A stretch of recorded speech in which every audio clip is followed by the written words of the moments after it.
Hello everyone, जय हिंद।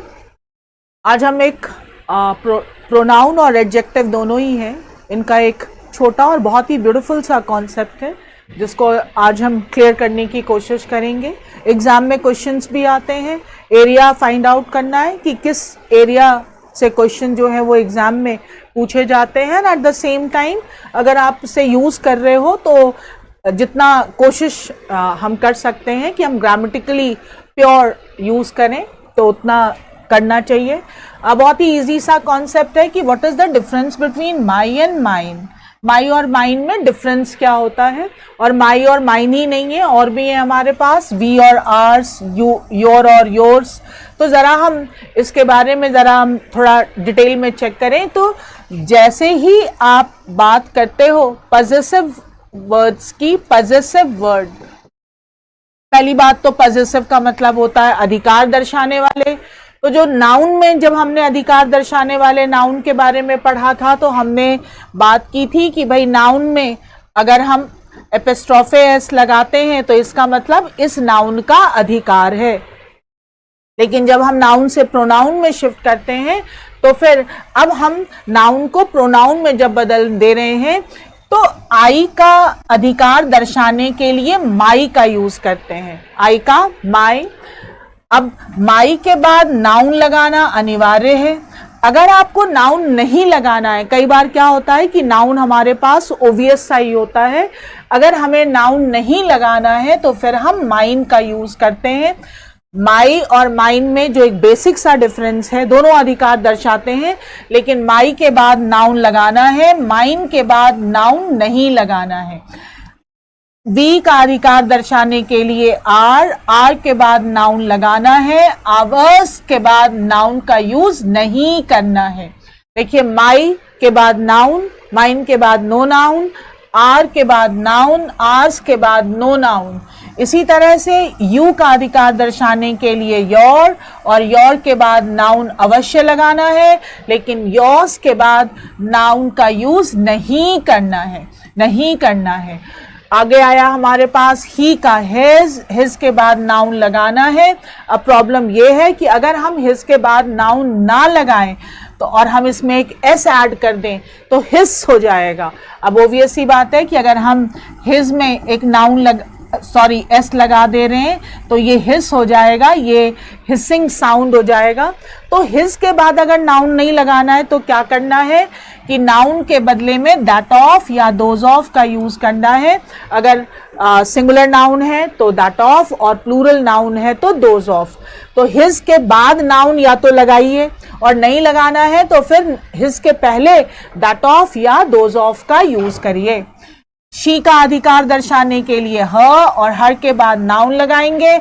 अगर हमें ह के बाद नाउन नहीं लगाना है तो हर्स, नाउन नहीं लगाएंगे।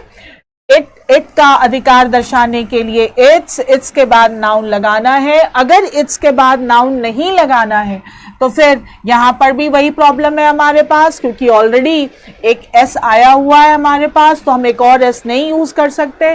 तो या तो हम नाउन लगाएं, और अगर हमें नहीं लगाना है तो सेम दैट ऑफ या दोज ऑफ का यूज करेंगे। और दे का अधिकार दर्शाने के लिए दे, और देयर के बाद नाउन लगाना है, देयर्स के बाद हम नाउन का यूज नहीं करेंगे। तो हमारे पास जो एक नट शेल में जो हमारे पास एक कंक्लूजन आया वो ये कि my, our, your, his, her, its और देयर, इनके बाद हमें नाउन लगाना है। और अगर हमें नाउन नहीं लगाना है तो ये फिर हम यूज करेंगे mine, our, yours, his, hers, its और देयर।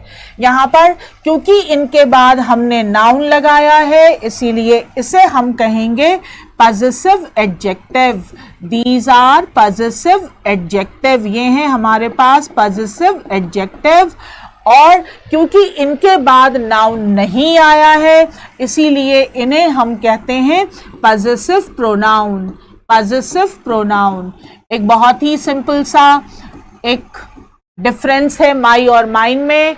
माई के बाद हमेशा नाउन लगाना है, इसीलिए माई है पजेसिव एडजेक्टिव, और माइन के बाद हमें नाउन नहीं लगाना है, इसीलिए जो माइन है हमारा वो है हमारा पजेसिव प्रोनाउन, पजेसिव प्रोनाउन।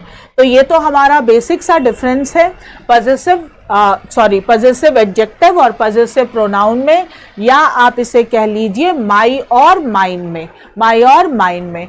अब यहाँ पर हमारे पास एक और बहुत ही इंटरेस्टिंग सा फैक्ट है जिसके बारे में ज़रा हम बात करते हैं, जिसका कॉन्सेप्ट देखते हैं कि सब्जेक्ट और पजेसिव एक सेंटेंस में कैसे होने चाहिए।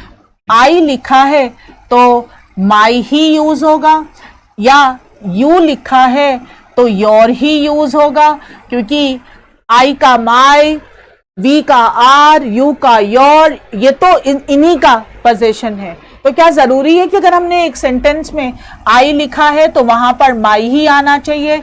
तो यहाँ पे एक बहुत ही इंटरेस्टिंग सा कॉन्सेप्ट है जिसको हम पढ़ते हैं कि ग्रामर कहता है अगर आप किसी भी पर्सन या थिंग की बात कर रहे हैं, पर्सन या थिंग की बात कर रहे हैं, तो कोई ज़रूरी नहीं है कि आपका सब्जेक्ट और पजेसिव एक हो। यहाँ पर एक कॉन्सेप्ट लागू होता है कि जो तेरा है वो मेरा है, जो मेरा है वो तेरा है। यानी यहाँ पर आप इंटरचेंज कर सकते हैं। यानी अगर हम कोई सेंटेंस लिखें कि आई विल गो टू, तो कोई ज़रूरी नहीं है कि आप यहाँ पर माई ही लिखिए, माई होम, ये भी लिखेंगे तो ठीक है, लेकिन इट्स नॉट कंपल्सरी। तो आप ये भी कह सकते हैं कि I will go to your home. आप ये भी कह सकते हैं हिज होम, हर होम, यानी जो घर है वो एक्सचेंज किया जा सकता है।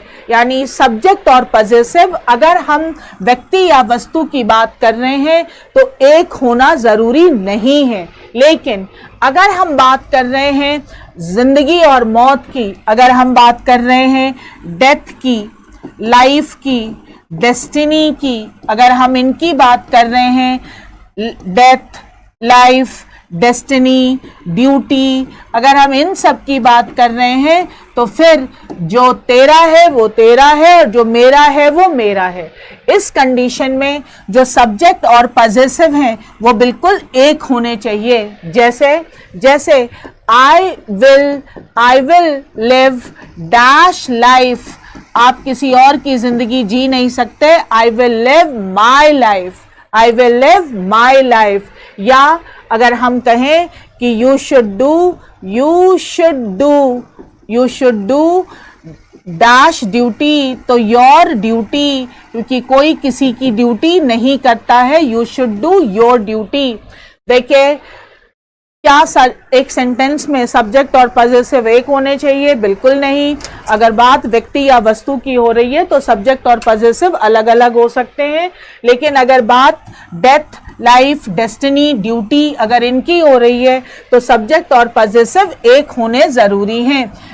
एक का मतलब आई का माई, यू का योर, ये कंपल्सरी है। अब सवाल उठता है अगर एक सेंटेंस में दो अलग अलग पर्सन आ गए, यानी अगर हम कहें कि यू भी आ गया और आई भी आ गया, तो हम क्या करेंगे? यू भी आ गया, आई भी आ गया, मान लीजिए थर्ड पर्सन भी आ गया, तब क्या करना है? तो यहाँ पर फर्स्ट पर्सन को सबसे ज्यादा प्रायोरिटी देनी है। फर्स्ट पर्सन का मतलब है आई और वी। अगर ये दोनों हैं तो हम आर का यूज करेंगे, और अगर फर्स्ट पर्सन नहीं आया है, सेकंड पर्सन है यानी यू, तो फिर हम योर का यूज करेंगे। और अगर सेकंड पर्सन भी नहीं आया है तो फिर हम थर्ड पर्सन के अकॉर्डिंग जो है वो ही के अकॉर्डिंग या शी के अकॉर्डिंग हम यहाँ पर हिज या हर का यूज करेंगे, और प्लूरल होगा तो प्लूरल यूज करेंगे। देखिए अगर व्यक्ति और वस्तु की बात हो रही है तब तो कोई भी यूज हो सकता है, लेकिन अगर जिंदगी मौत की बात हो रही है तो जो तेरा है वो तेरा और जो मेरा है वो मेरा। और इस कंडीशन में अगर दो पर्सन आ गए तो झगड़ा हो जाएगा कि तेरा तेरा और मेरा मेरा। तो फिर हम क्या करें? तो जब अगर आपके पास फर्स्ट पर्सन अवेलेबल है तो आर का यूज करिए, सेकंड पर्सन है तो फिर योर का यूज करेंगे, और अगर थर्ड पर्सन आया है तो फिर हम हिज या हर का यूज करेंगे।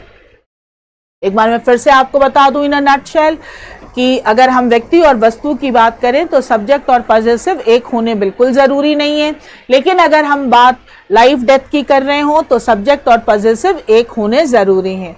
पॉजेसिव वर्ड यानी my, our, your, his, her, its, their, इनके बाद नाउन लगाना ज़रूरी है। माइन, आर्स, योर्स, हिज, इनके बाद हिज के बाद लगाना है, या फिर दैट ऑफ, दोज ऑफ करिए, हर्स और देयर्स, इनके बाद हम नाउन का यूज़ नहीं करते।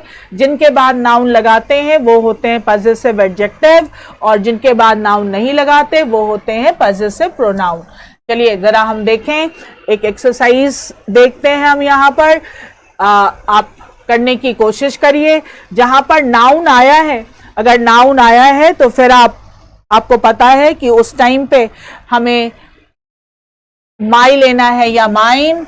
यहाँ पर नाउन आया है इसीलिए आप यहाँ पर माई का यूज करेंगे। India is my country. Riga is a friend of, यहाँ पर नाउन नहीं आया है। वेरी सिंपल, यहाँ पर नाउन नहीं आया है इसीलिए हम लेंगे माइन, माइन। अगला सेंटेंस देखें, this is my book. Where is, यहाँ पर भी नहीं आया है, हम कहेंगे yours, yours. Where is yours. अगला देखें, दे लव, दे लव, यहाँ पर कंट्री आया है, दे love their country, they love their country क्योंकि नाउन आया है। एंड वी लव आर्स, वो अपने देश को प्यार करते हैं और अपने देश को। My opinion is different from hers, hers, यहाँ पर हम क्योंकि आगे हमारे पास नाउन नहीं है इसीलिए हम हर्स का यूज करेंगे। I will do, I will do, यहाँ पर ड्यूटी की बात हो रही है। अगर किसी और चीज की बात होती तब तो हम कोई भी रख सकते थे, लेकिन यहाँ पर ड्यूटी है इसीलिए हम कहेंगे माई ड्यूटी, माई ड्यूटी। और वैसे भी यहाँ पर ना जो है वो duty as a noun use हुआ है तो हमें पॉजेसिव वर्ड ही, पॉजेसिव एडजेक्टिव ही लगाना था क्योंकि हमारे पास ऑलरेडी नाउन आया था। अगला देखेंगे, my cows give more milk than, than, यहाँ पर या तो आप हिज काउ लिखेंगे या that of his, that of his. अगर हमें हिज, या तो हमारे पास ऑप्शन है कि हम हिज काउ लिखें, हिज काउ, और अगर काउ नहीं लिखना है तो that of his, that of his. अगला देखेंगे, your house is farther than my या माइन, तो यहाँ पर नाउन नहीं है, sorry, your house is farther than mine, यहाँ पर ब्लैंक नहीं छूटा है, दैन माइन। और यहाँ 9 नंबर में है, dash and dash notions are different. पहला है ऑप्शन योर और योर्स, तो हम कहेंगे योर्स, योर्स, क्योंकि यहाँ पर कोई नाउन नहीं आया है। एंड माइन, लेकिन देखिए यहाँ पर नोशंस वर्ड आया है इसीलिए यहाँ पर योर्स नहीं, योर, योर एंड माई, और दोनों के लिए नाउन एक ही काम कर रहा है, नोशंस आर डिफरेंट। और 10 नंबर, योर्स, योर्स ओबीडियंटली, जब हम लेटर लिखते हैं तो फिर हम आगे लिखते हैं योर्स, योर्स ओबीडियंटली। तो ये हमने देखा कि हमें माई और माइन का यूज कैसे करना है। माई के बाद नाउन आता है, माइन के बाद जो है वो नाउन का यूज नहीं होता है। एक है पॉजेसिव एडजेक्टिव और एक है पॉजेसिव प्रोनाउन। एक्सरसाइज देख लीजिएगा, और एक्सरसाइज हम आपको प्रोवाइड करते ही रहते हैं टेलीग्राम चैनल पे, तो आप वहाँ से भी और एक्सरसाइजेस कर सकते हैं। रिवाइज करिए और पढ़िए। Thank you.